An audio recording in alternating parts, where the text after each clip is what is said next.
जय श्री राधे कृष्णा भक्तों, हर हर महादेव। मैं प्रीति आप सभी भक्तजनों का हार्दिक अभिनंदन करती हूँ। स्वागत है आप सभी का आपका अपना चैनल पौराणिक कथाएं एक भारतीय संस्कृति में। भक्तजनों, आज मैं आप सबों को शनिदेव की पावन कथा सुनाने वाली हूँ, तो आप लोग अंत तक मेरे साथ जुड़े रहिएगा। अगर आप लोग अंत तक मेरे साथ जुड़ के इस कथा को श्रवण करते हैं और कमेंट बॉक्स में जय शनिदेव लिखकर भेजते हैं, तो शनि महाराज की आप पे विशेष कृपा होगी और आपके जीवन में सफलता ही सफलता आएगी और आपके सभी मनोकामनाएं पूर्ण होगी और इसी के साथ आपके जीवन की सारी बाधाएं दूर हो जाएगी। तो आप लोग इसलिए कमेंट बॉक्स में जय शनिदेव लिखकर जरूर भेजिएगा।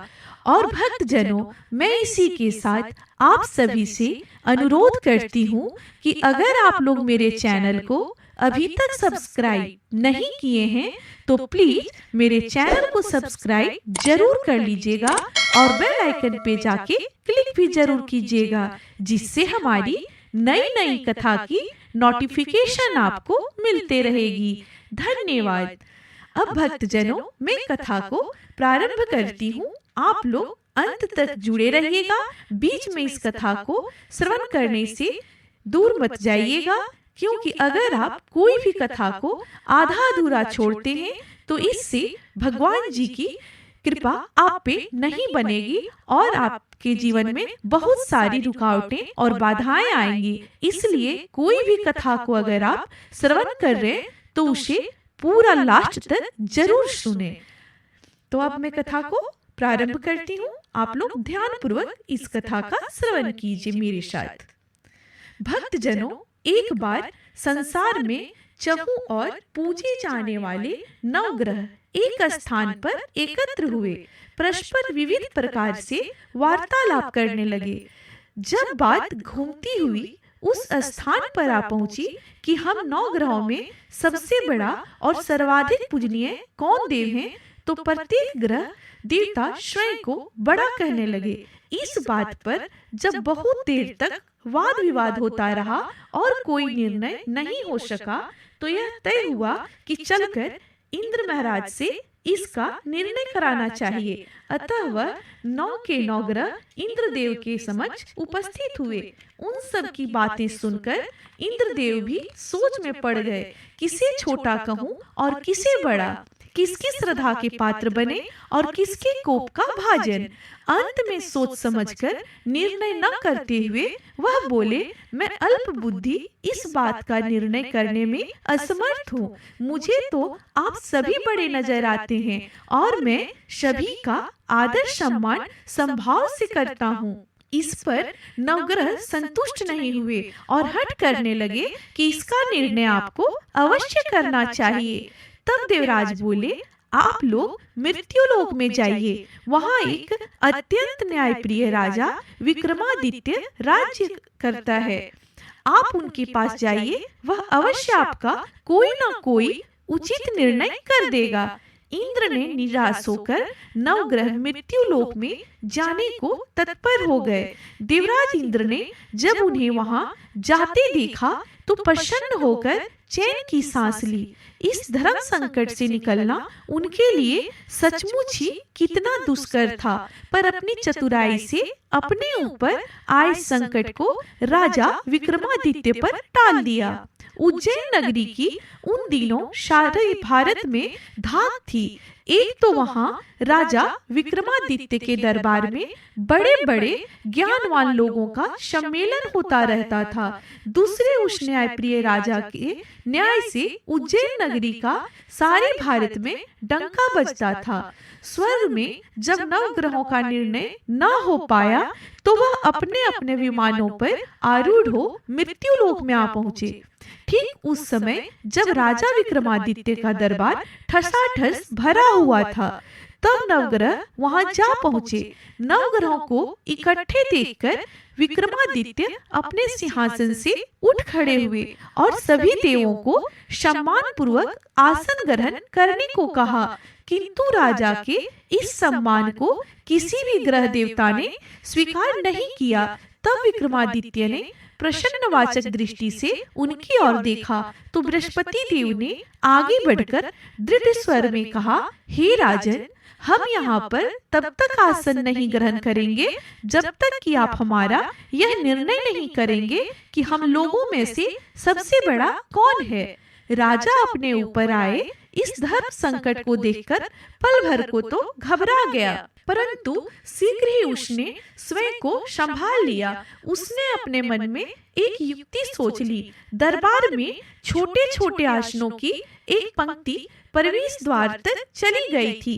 राजा ने उन लोगों से कहा कि आप यहाँ पर आसन ग्रहण कीजिए और मैं सोचकर अभी अपना निर्णय करता हूँ। यह कहकर राजा अपने सिंहासन पर बैठ गया। सिंहासन के निकट ही जो आसन पड़ा था उस पर भागकर बृहस्पति जा बैठे।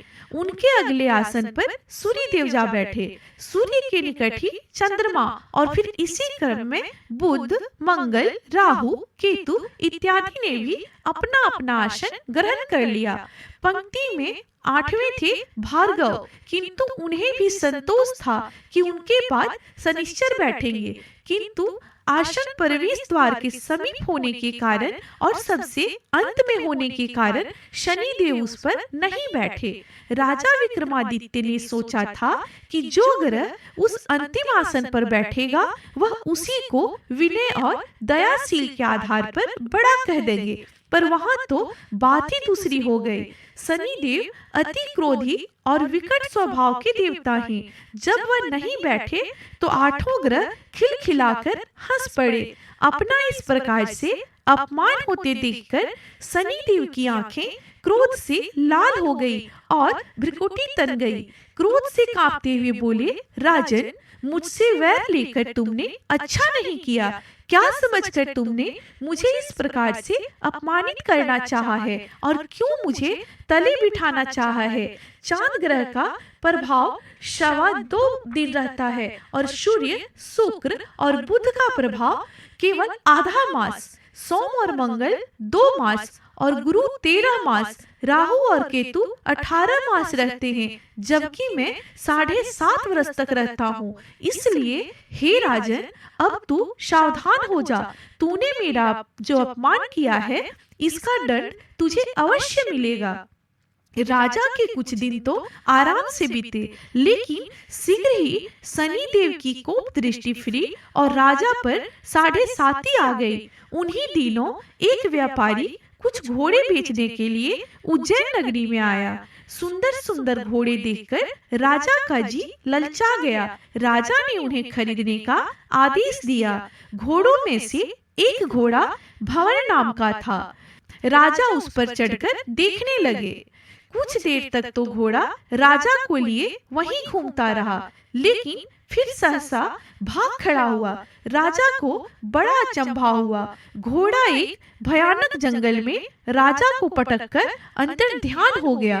राजा अकेला उस वीरान जंगल में भटकने लगा। सांझ के समय जब उसे प्यास बहुत सताने लगी तो वह जोर जोर से चीखने लगा।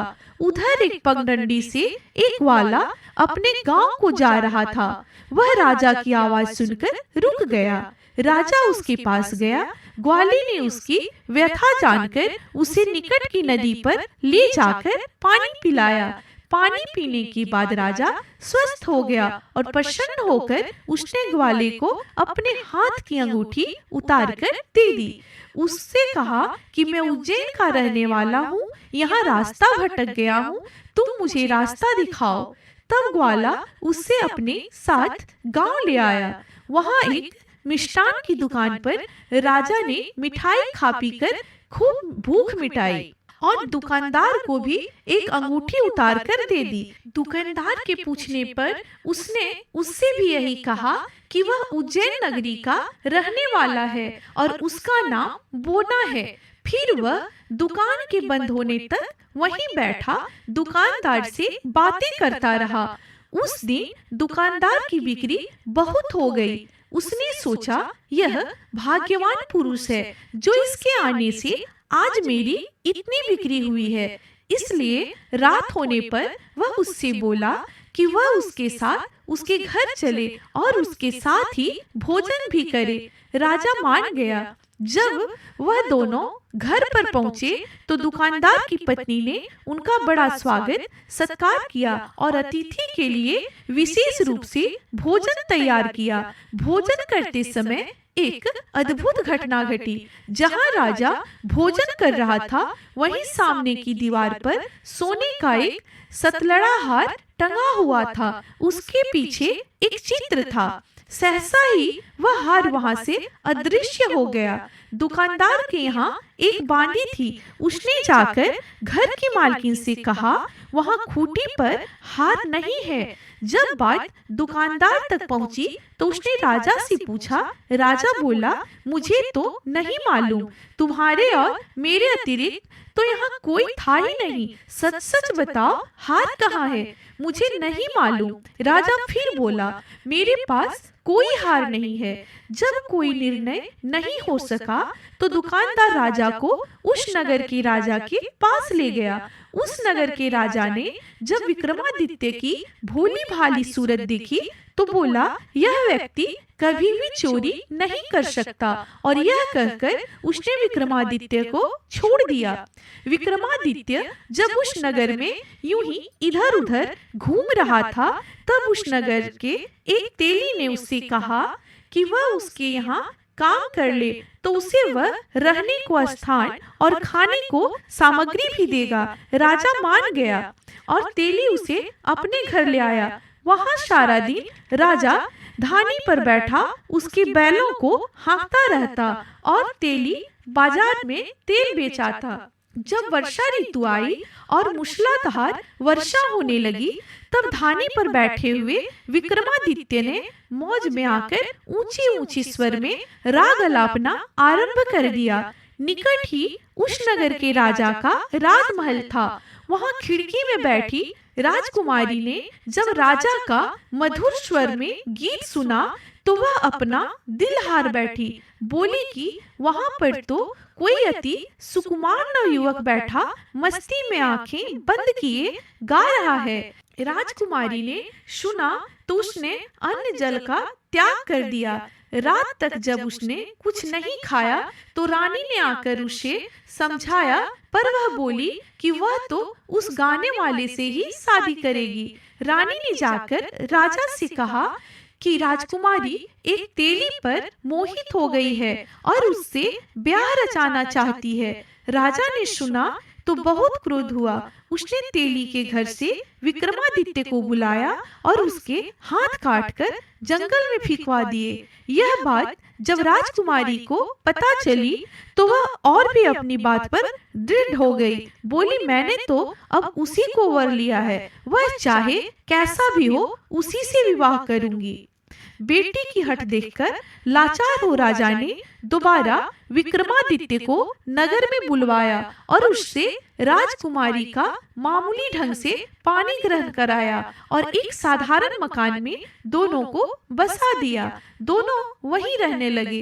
एक दिन जब विक्रमादित्य सोया था तो स्वप्न में उसे शनिदेव नजर आए। विक्रमादित्य ने उनके सामने नमस्कार किया और क्षमा याचना की।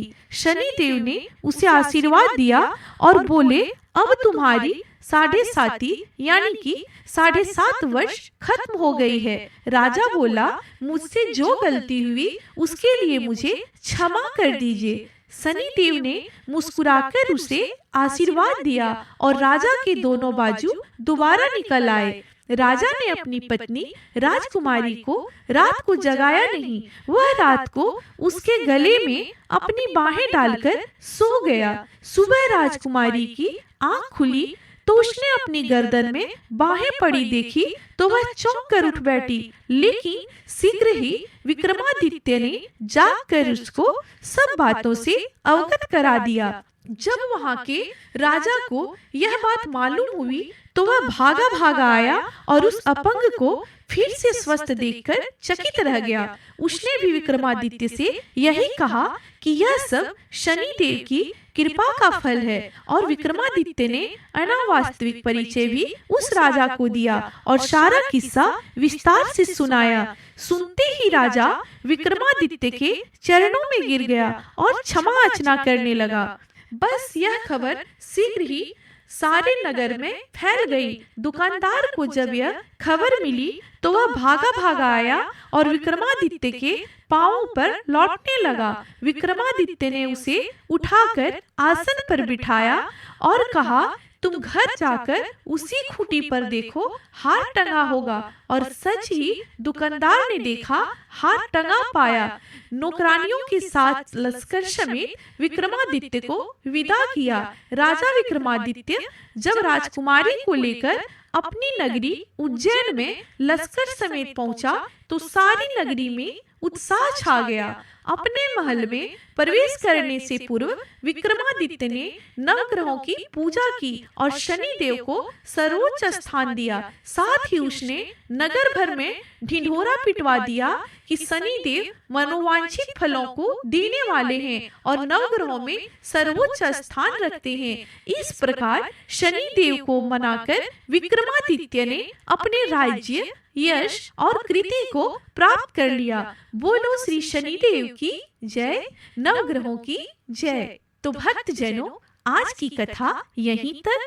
अगर आपको मेरी कथा पसंद आई हो तो लाइक, कमेंट, शेयर जरूर कर दीजिएगा और मेरे चैनल को सब्सक्राइब करने मत भूलिएगा। मिलती हूँ अगले कथा में, तब तक के लिए नमस्कार।